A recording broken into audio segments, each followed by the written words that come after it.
안녕하세요. 저희는 은퇴한 지 얼마 안 된 60대 백수 부부입니다. 40년 가까이 맞벌이 부부로 살면서 노후에 대한 준비를 틈틈이 하고 있었습니다. 자금도 열심히 모아뒀기 때문에 노후에 대해서 크게 걱정할 게 없었는데요. 얼마 전 우리 부부의 노후 계획에 차질이 생겼습니다. 그 원인은 바로 제 자식입니다. 올해로 37세가 됐는데 8년 전 취업 후 독립했다가 일이 적성에 맞지 않는다며 3년 전 직장을 그만뒀습니다. 재취업할 동안만 집에 들어와 있겠다고 해서 그러라 했는데 도무지 나갈 생각이 없어 보여요. 여태까지 뒷바라지한 것도 모자라 모아둔 노후 자금까지 자식에게 다 뺏기게 생겼어요. 냉정하게 내쳐야 한다는 걸 알면서도 좀처럼 움직여지지가 않네요. 이럴 땐 어떤 말로 자식을 설득해야 현명한 부모가 될까요? 혼내도 좋으니 교수님 자식이라 생각하고 시원하게 한마디 해주세요 라고 사연을 주셨네요. 그 자식이에요. 네, 그 자식에게 네. 나가라. 저는 네. 이거 네. 이렇게 말씀드리고 싶어요. 참 부모가 하기 정말 어려운 결정인데 이런 집이 너무너무 많아요. 너무너무 많아요.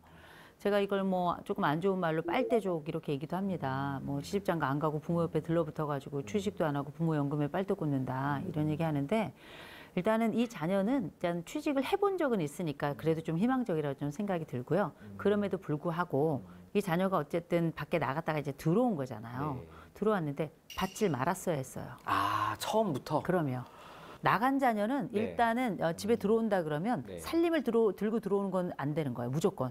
나갔으면 그 뒤로는 사실 발을 들이면 안 돼요. 왜냐하면 그 뒤로는 거의 안 나가기 때문에. 근데 일단 들어왔잖아요. 네. 들어왔기 때문에 저는 얘기하셔야 될 것 같습니다. 2년 주겠다. 이렇게 부모님이 생각하실 때 지금 37이면 곧 40이에요. 40인데 지금 결혼도 안 한 것 같단 말이에요. 네. 결혼은 차치하고 먹고 살 거는 본인이 알아서 해야 될 것 같은데 이 자식은 알고 있는 거죠. 누울 자리를 보고 다리를 뻗은 거예요. 내 부모는 나를 받아줄 것이다. 첫째. 두 번째, 내 부모의 재산은 내 것일 것이다. 이런 생각을 가지고 있는 거예요. 어떻게 보면 되게 못마땅해요. 못마땅하지만 그래도 이 자녀에게는 전 좀 차갑게 사랑하라고 말씀드리고 싶습니다. 사랑하지 않는 게 아니고요. 우리가 아이들 어리고 성장할 때는 정말 이 아이들을 모든 것을 다해서 뜨겁게 사랑했죠. 학비도 많이 들어갔고 했지만 이건 돈의 문제가 아니라 우리의 전심을 다해서 청춘을 갈아 넣어서 그 청춘의 즙으로 이 아이들이 그렇게 젊음을 만들어낸 거거든요. 그러면 지금은 어떻게 사랑해야 될 것인가? 자식하고 등질 생각하시고요. 저 같으면 너 1년 안에 나가라 라고 얘기할 것 같아요. 1년 안에 어디에 취직하든지 간에 그건 네 몫이고 나가라. 네가 월급을 얼마를 받건 어떻게 살아가건 간에 어딜 살든 네 몫이고 1년 안에 무조건 나갔으면 좋겠다. 날짜 받고요. 그다음에 아주 차갑고 냉정하게 아는 척도 하지 마셔야 돼요. 그래서 이를 악무셔야 됩니다. 예를 들어서 아이가 나쁜 속으로 들어간다면 그거 가만두겠어요? 말리겠죠. 그렇죠. 나쁜 습관은 나쁜 속을과 마찬가지입니다. 그래서 물론 이 자녀가 취업을 준비하고 있겠지만 그러기에 나이가 너무 많아요. 지금 3년째 백수라는 얘기는 앞으로 취업 확률은 점점 낮아진다는 겁니다. 그럼 지금까지 먹이고 입혔다는 거예요. 본인이 빨래 안 하고 본인이 청소 안 하고 어쩌면 그 전에 벌었던 걸로 그냥 살면서 특별히 뭐 주거 비용 안 나가니까 그렇게 살고 있겠죠. 돈 떨어질 때까지 기다렸다가. 근데 그 돈 다 떨어지고 나면 그땐 부모는 폭삭 늙어 있고 동시에 본인도 늙어 있다는 걸 알고 있어야 되거든요. 그럴 때 부모는 차갑게 사랑해야죠. 내보내야 됩니다. 그리고 이럴 수 있냐고 화를 내고 나가거든 만나지 마세요. 그 자식이 독립적으로 잘 살아가는 게 부모의 목적입니다. 나중에 부모 돌아갈 때쯤 돼가지고 야 우리가 돌아갈 때 됐으니까 너 대산 주겠다. 안 불러도 와요. 안 불러도 옵니다. 저는 이런 말씀 드려요. 제가 부모 교육 많이 하잖아요.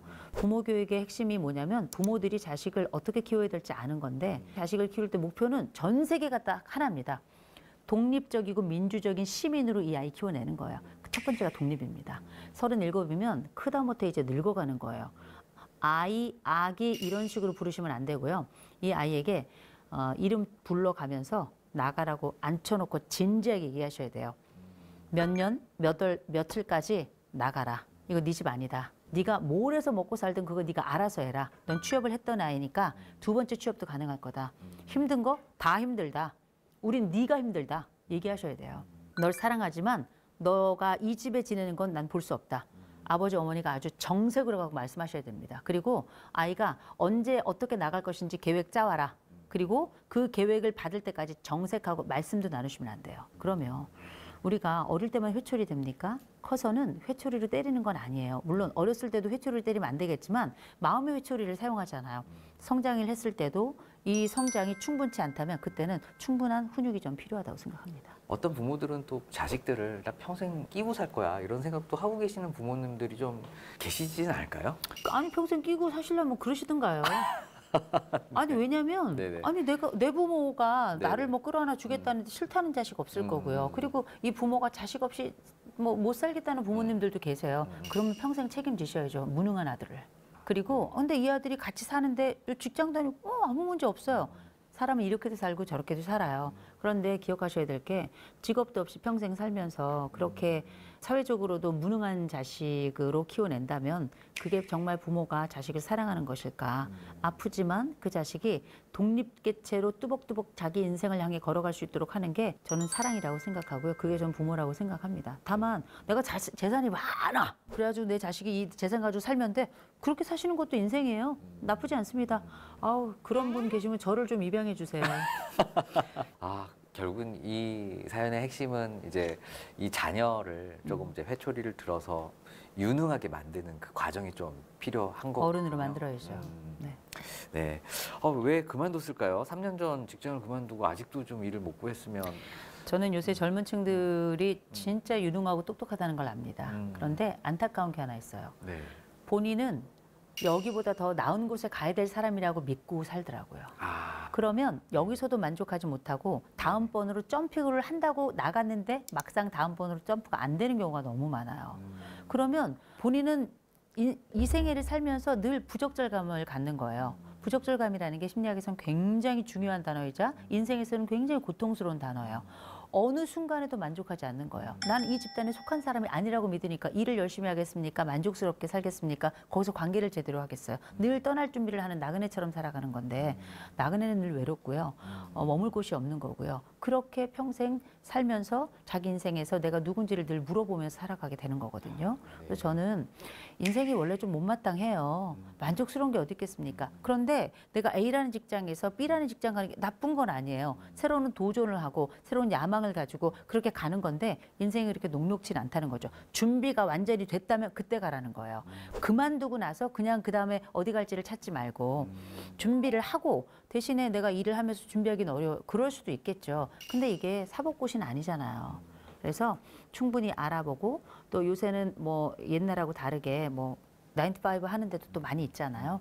그러면 내 시간을 조금 더 쪼개서 내 준비를 하는 거죠. 그래서 이제 백회복회 같은 거 하는 거예요.